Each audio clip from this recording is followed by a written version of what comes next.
This podcast is sponsored by Advanced Hygienics. All their contact details will be in our description. This is Nurulhuda Ramadan podcast series, the ladies chapter.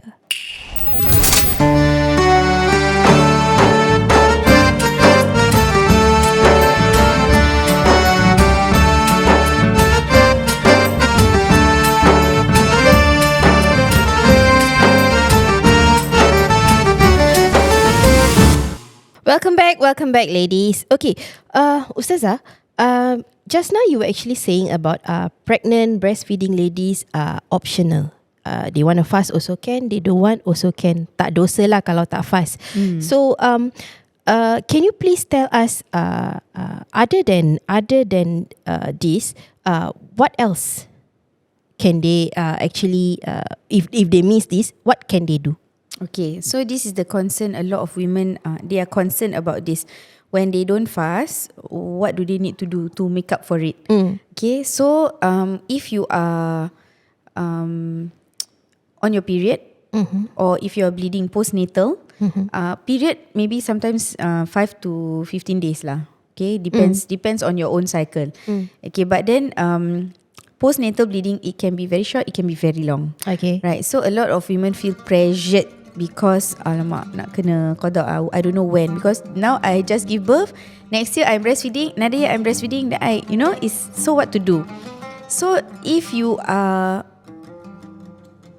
missed fasting, we have to qada. We have to replace the same number of days that we missed out. We have to replace outside of Ramadan. Okay, and we got 1 year to do this until the next Ramadan comes. So if the next Ramadan comes and we still haven't finished paying back the fast, then we have to pay Fidya.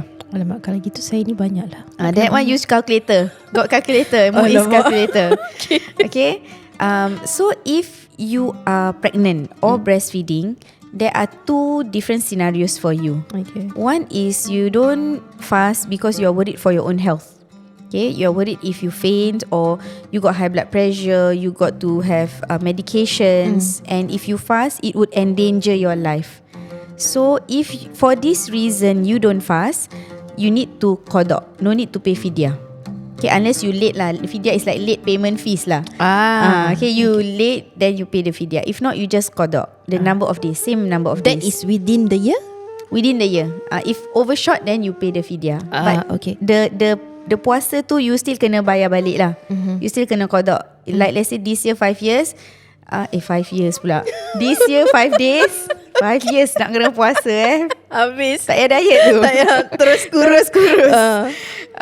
If you, let's say this year you tak puasa 5 hari, so even if you tak sempat nak qada lah at the end of the next Ramadan, you tak sempat dah sampai Ramadan, you bayar Fidya, then you carry forward these 5 days. Okay, dia tak akan double. Okay, so this is okay. If you are pregnant or breastfeeding and you don't fast pasal you risaukan baby, risau baby. For example, you are pregnant, doctor say we need to monitor baby's growth, they're not growing very well, you need to eat more, you need to put on weight, so you risaukan baby. Actually I feel fine. No, you are pregnant. If you go to the doctor say this is some things the doctor can detect, you don't know, you feel okay, but then actually there's some conditions you don't know. So you trust the doctor, you trust your doctor with your life. So if the doctor say, you need to take care, you need to eat this because your baby, we need to monitor, your baby need to grow well and all, baby movement is low, these kind of things.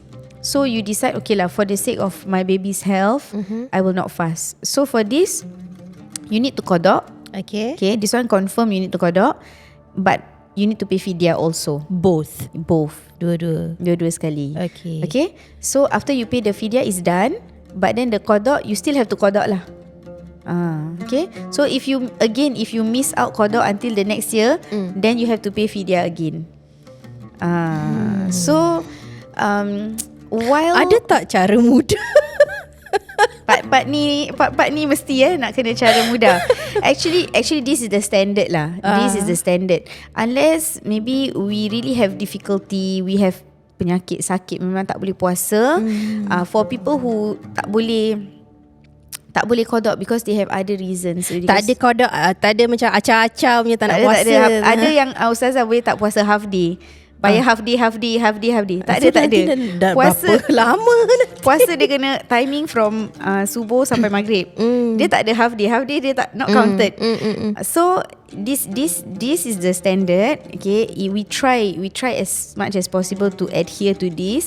However, there's also opinion from other scholars that if memang berat sangat, ada women pregnant 1 tahun, breastfeed 2 tahun. Lepas tu tengah breastfeed pregnant lagi. Lepas tu anak dia 5, is bertahun-tahun. Okay. Jadi susah, really susah. And they feel very, macam Fidya dia pun kumpul. So ada pendapat yang mengatakan pay the Fidya and finish. Why? Because it is extremely difficult. There is extreme difficulty to qada years and years of tak boleh puasa. Of course, when we are pregnant and breastfeeding, kita tak puasa bukan suka-suka tak puasa. We do have reason. It's because worried. It's not like, oh, I'm pregnant, I don't need to puasa. Ustazah say not optional. Tapi kita sihat. Tapi kebanyakan I mean speaking from a woman perspective, kebanyakan perempuan kalau nak bayar qada susah. Macam saya lah ustazah. Saya tak tahu saya dalam qada berapa. Saya dah tak, I think I lost count already. So for women like me, ada cara cuma nak bayar fidya je, tapi you know it's really difficult to you know to pay back the miss fast. You know? Yes. Okay. So this one you go to the Muis calculator for fidya, put in the number of days, the number of years, calculate and then see what the options are for you to make the payment. And as for the qada, kalau memang kita dulu-dulu zaman jahiliah lah jahiliah punya time, zaman tiu dancing in dancing out. You know, it's something that we have to work on lah. Okay. We cannot just take for granted that, you know, it's very difficult. Kita sekarang dah berhijrah, kita dah berubah. So we must show sincerity and make effort to try to qada. Cuba juga. Because itu memang zaman kita jahil lah. Kita buat dosa kan. Kalau kita dah buat dosa, kita kena show sincerity in our taubah. So part of that sincerity is not to take the easy way out. So kita kena susah-susah, because once upon a time kita dah buat dosa, Allah ampunkan. You know, and Ramadan is the month where Allah memang ampunkan, like betul-betul punya erase. You know, you can ask Allah to forgive you to the extent of erase your sin tau. But we also don't want to be ungrateful servants. Part of Ramadan is la'allakum tashkurun, so that you are grateful, so that you may be grateful. Kita jenis hamba apa, Allah dah kasih kita macam-macam. Kita nak qada puasa pun kita macam susahlah. Kalau diet tak susah, puasa tak susah. Ada orang boleh diet sampai 16 jam, 14 jam. Kita puasa maghrib, subuh to maghrib, it's not 16 hours also. So we can try. Kalau kita tak ada penyakit, maknanya we are able, we try. Tak apa, pelan-pelan tak apa. Asalkan kita berusaha. Betul. Show sincerity. When we have sinned, we need to show sincerity that we really mean it lah. Yeah. Okay. This podcast is sponsored by Advanced Hygienics. All their contact details will be in our description. This is Nurulhuda Ramadan podcast series, the ladies chapter.